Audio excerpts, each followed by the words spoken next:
Hi Chetan గారు. Hello madam. Doctor గారు, నరాల బలహీనత ఉన్నప్పుడు నిద్రలేమి సమస్య ఉండడము, నిద్రలేమి వల్ల నరాల బలహీనత కూడా వచ్చే అవకాశం కూడా ఉండడం, వైస్ వెర్సా, ఇది ఉంటుందా అండి నిజంగా? మీకు ఒక ఎగ్జాంపుల్ తోటి చెప్తాను నేను. ఒక పేషెంట్కి ఎట్లుండే, మెడ నొప్పి ఉండే, నడుము నొప్పి ఉండే. లెఫ్ట్ హ్యాండ్లో ఈ 5 ఫింగర్స్ ఉంటాయి కదా, దాంట్లో ఈ 3 ఫింగర్స్లో తిమ్మిర్లు ఉండే. ఓకే. ఈ 2 ఫింగర్లో తిమ్మిర్లు లేకుండే. మళ్ళీ దాని తర్వాత చేతులు లాగుతున్నాయి, ఇక్కడ నుంచి ఇక్కడ వరకు మొత్తం లాగుతున్నాయి చేతులు. తొడ నొప్పి ఉంది, పిక్కల్లో నొప్పి ఉంది, అరికాల్లో ఫుల్ మంటలు ఉన్నాయి. అండ్ పైనకెళ్ళి కింద వరకు ఎవరో కట్టేసి లాగినట్టు ఫీలింగ్ ఉంది పేషెంట్కి. ఓకే. అయితే ఎంఆర్ఐలు తీసుకొని వచ్చారు మన దగ్గర. షుగర్ అది లేదు పేషెంట్కి. దాంట్లో ఏముంది, ఇక్కడ స్పాండిలోసిస్ ఉంది, ఇక్కడ స్పాండిలోసిస్ ఉంది, మళ్ళీ స్టీనోసిస్ కూడా ఉంది, డీజనరేటివ్ డిస్క్ డిజీజ్ కూడా ఉంది. ఓకే. ఇప్పుడు ఇవి అర్థం చేసుకోవాలంటే మన స్పైనల్ కార్డ్ ఉంటుంది, ఇక్కడ నరం ఉంటుంది, అది దాంట్లోకి వెళ్ళి మొత్తం కరెంట్ పాస్ అవుతుంది బాడీలో. ఇది కంప్రెస్ అవుతుంది, ఇక్కడ ఉన్న బొక్కలు దాన్ని ప్రొటెక్ట్ చేయాలి. ఇంటర్వర్టిబ్రల్ డిస్కులు ఉంటాయి అక్కడ ప్రొటెక్షన్కి, షాక్ని అబ్జార్బ్ చేయడానికి. అవన్నీ డీజనరేట్ అవుతున్నాయి. ఇప్పుడు పేషెంట్ ఏజ్ 48 ఇయర్స్ ఉండే, బాగా ఎక్కువ సివియర్ ఉండే ప్రాబ్లం.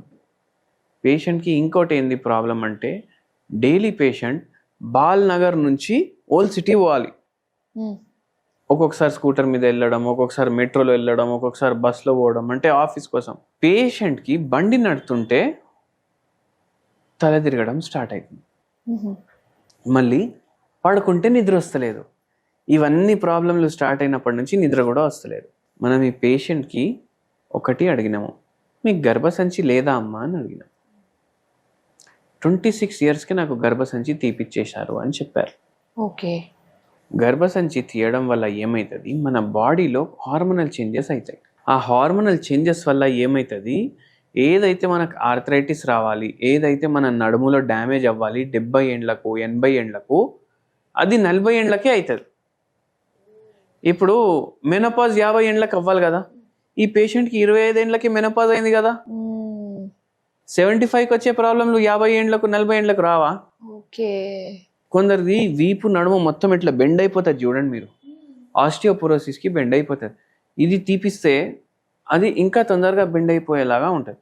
కానీ లేదండి, మాకు గర్భసంచిలో పెద్ద గడ్డ అయింది, దానివల్ల మళ్ళీ ఏమైనా అవుతుంది, బ్లీడింగ్ ఆగుతలేదు అంటే, అమ్మ అట్లా ఉంటే అది కూడా హోమియోపతితో తగ్గుతుంది అని చెప్పినాను నేను. అయితే మనము ఈ పేషెంట్కి మందులు ఇవ్వడం స్టార్ట్ చేసినాం. కానీ ఇంకోటి నేను ఇప్పుడు చెప్తాను, ఇవన్నీ ప్రాబ్లమ్స్ ఉన్నాయి కదా, ఇవన్నీ ప్రాబ్లమ్స్ తోటి కూడా స్ట్రెస్ ఫ్యాక్టర్ కూడా ఉంటుంది. ఇప్పుడు ఈ పేషెంట్కి కూడా ఒక స్ట్రెస్ ఉండే, అది వింటే మీకు కూడా విచిత్రం అని అనిపిస్తుంది. వాళ్ళ ఆయన కూడా వచ్చిండ్రు ఆమెతో, మీకు పరేషాని ఏముంది అని అడిగి, ఏం లేదండి నాకు పరేషాని అనేసి అని. మళ్ళీ నేను అడిగిన, ఏమైనా ఉంటే చెప్పండి అమ్మా, ఎప్పుడు స్టార్ట్ అయింది మీకు ప్రాబ్లం అంటే, ఇప్పుడు 10 ఏళ్ళు అవుతుంది స్టార్ట్ అయ్యి అన్నారు. డబ్బులు నష్టపోయిర్రా స్టార్ట్ అయ్యే ముందు, దగ్గరున్న వాళ్ళు ఎవరైనా చనిపోయినరా, దగ్గరున్న వాళ్ళు ఎవరైనా మీకు మోసం చేసిండ్రా, దగ్గరున్న వాళ్ళతో ఏమైనా గొడవలైనాయా, ఇవన్నీ అడుగుతాం మనం. ఎందుకంటే హోమియోపతిలో అన్నీ కన్సిడర్ చేస్తాం. ఓకే. ఏం లేదు ఏం లేదు ఏం లేదు. ఒకవేళ ఏం టెన్షన్ లేకపోతే పెద్ద పెద్ద ప్రాబ్లంలు రావు. ఇప్పుడు రోగం కూడా ఎట్లుంటుందంటే, చిన్న రోగం అంటే చిన్న టెన్షన్ ఉంటుంది పేషెంట్కి, పెద్ద రోగం ఉందంటే పెద్ద టెన్షన్ ఉండొచ్చు, ఎన్నోసార్లు అట్లనే ఉంటుంది. అయితే వాళ్ళు ఆయన చెప్తున్నారు, సార్ ఈమెకు పెద్ద టెన్షన్ సార్ అన్నారు. ఏముంది టెన్షన్ అంటే, మాకు 3 పిల్లలు, మా 3 పిల్లల్లో 2 యుఎస్లో ఉంటారు, ఇంకో పాపకి పోలేదు యుఎస్. ఎందుకు పోలేదు మా పాప అనేసి ఆ ఆలోచన. ఓకే. ఇప్పుడు యుఎస్లో ఉన్నోళ్ళు పెళ్ళి అయిపోయింది, ఇంకోటి పెళ్ళి అయితే లేదు. ఈ ఎంత పెద్ద టెన్షన్లు ఇవి. సరే ఆమెకు పెళ్ళి అయితే లేదు, ఒకరికి పెళ్ళి అయిపోయింది కదా, ఆమెకు పిల్లలు కూడా పుట్టిండ్రు. అంతకుముందు అరే ఆమెకు పిల్లలు ఎప్పుడు పుడతారు, నా పిల్లలు ఎప్పుడు సెటిల్ అవుతారు, ఇవి టెన్షన్లు. చూడండి, చాలామంది లేడీస్కి ఇవే టెన్షన్లు ఉంటాయి. టెన్షన్ పెద్దది ఏముండదు. అరే ఏముంది టెన్షన్ అంటే, మా పాప సెటిల్ అవ్వలేదు, పాప సెటిల్ అంటే పాప పెళ్ళి అవ్వలేదు, జాబ్ వచ్చింది, మంచిగా సంపాదిస్తుంది, పెళ్ళి అవ్వలేదు. పెళ్ళి అయినాక పిల్లలు అవుతలేరు అంటే అవుతారు పిల్లలు ఎప్పుడు అవుతారు అనేసి టెన్షన్. ఆ పిల్లలు పుట్టిన తర్వాత ఏం టెన్షన్ ఉంటుంది తెలుసా? అరే మా పాపకి నేను హెల్ప్ చేయలేకపోతున్నా, అదే నా టెన్షన్. ఆ పిల్లని నేను చూసుకోవాలి కదా. అవును. అంటే టెన్షన్ లేదు లైఫ్లో, టెన్షనే లేదు. సృష్టించుకుంటున్నారు జనాలు టెన్షన్. కరెక్ట్ అండి. ఇట్లా సృష్టించుకొని రోగాల్ని ఇన్వైట్ చేస్తున్నారు. Stress is a causative factor of diabetes అనేసి టెక్స్ట్ బుక్ ఆఫ్ మెడిసిన్లో ఉంటుంది. Stress is a causative factor for diabetic neuropathy, nervous disorders, kidney renal chronic kidney డిజీజ్కి కూడా స్ట్రెస్ ఒక ఫ్యాక్టర్. చూడండి మీరు, మోకాళ్ళ నొప్పి, ఆస్టియోఆర్థరైటిస్, రుమటైడ్ ఆర్థరైటిస్, ఇన్సామ్నియా, ఇవన్నిటికీ స్ట్రెస్ ఒక కాజేటివ్ ఫ్యాక్టర్. టెక్స్ట్ బుక్లో రాసి ఉంటుంది. మెడికల్ స్కూల్కి వెళ్ళేటోళ్ళు చదువుకుంటారు అది. అరే స్ట్రెస్ కూడా ఒక ఫ్యాక్టర్ ఉంది అనేసి. ఇది మనం అర్థం చేసుకోవాలి. ఏం స్ట్రెస్ ఉంది అది కూడా చూసుకోవాలి.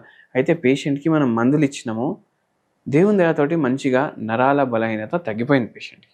అలాంటి వాళ్ళకి కౌన్సిలింగ్ కూడా కావాల్సి వస్తుందేమో కదా. అవును, అమ్మ మీకు ప్రాబ్లమే లేదు, అది మనం ట్రై చేస్తాం. కానీ ఎన్నోసార్లు హోమియోపతి మందు కూడా హెల్ప్ చేస్తుంది దీంట్లో. మైండ్లో ఏమైనా నెగటివ్ సిమ్టమ్స్ ఉంటే అవి కూడా న్యూట్రలైజ్ అయిపోతాయి. ఇప్పుడు తాగుడు అలవాటు ఉంటుంది కొందరికి, అది వదిలిపించడానికి కూడా హోమియోపతిలో మందులు ఉంటాయి. ఓకే. ఇప్పుడు సిగరెట్ అలవాటు ఉంటుంది కొందరికి, అది వదిలిపించడానికి కూడా హోమియోపతిలో మందులు ఉంటాయి. ఓకే. అంత బ్యూటిఫుల్ ఉంటుంది హోమియోపతి.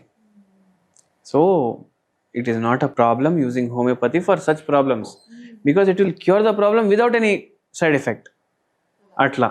అండ్ ఒక హోమ్ రెమెడీ కూడా చెప్తాను. 1 కప్ వాటర్, దాంట్లో నిమ్మకాయ రసం, దాంట్లో ఒక పించ్ దాల్చిని చెక్క పౌడర్, ఇది గోరువెచ్చని నీళ్ళలో చేసుకోవాలి మీరు. డైలీ 1 కప్, మార్నింగ్ ఒకసారి, నైట్ ఒకసారి తీసుకోవాలి. ఇది తీసుకోవడం వల్ల మీకు నరాల బలహీనతలో కొంచెం రిలీఫ్ ఉంటుంది. అంటే స్టార్టింగ్ వాళ్ళకి కాస్త పెయిన్ ఉంది, ఇంకా డాక్టర్ కన్ఫర్మ్ చేయకముందే ఒక తిమ్మిర్లు ఫీల్ అవుతూ ఉంటారు, అప్పటి నుంచి స్టార్ట్ చేసినట్లయితే రిలీఫ్ ఉండొచ్చు. మంచిగా ఎక్కువ ఉంది కూడా రోగం అంటే హోమియోపతి మందులు వాడుకుంటా అది తీసుకోండి, మీకు రిలీఫ్ ఉంటుంది. పైగా నో సైడ్ ఎఫెక్ట్, ఏం సైడ్ ఎఫెక్ట్లు ఉండవు. నరాల బలహీనత గురించి చక్కటి టిప్ కూడా మాకు చెప్పినందుకు థ్యాంక్ యూ సో మచ్ అండి. థ్యాంక్ యూ అండి.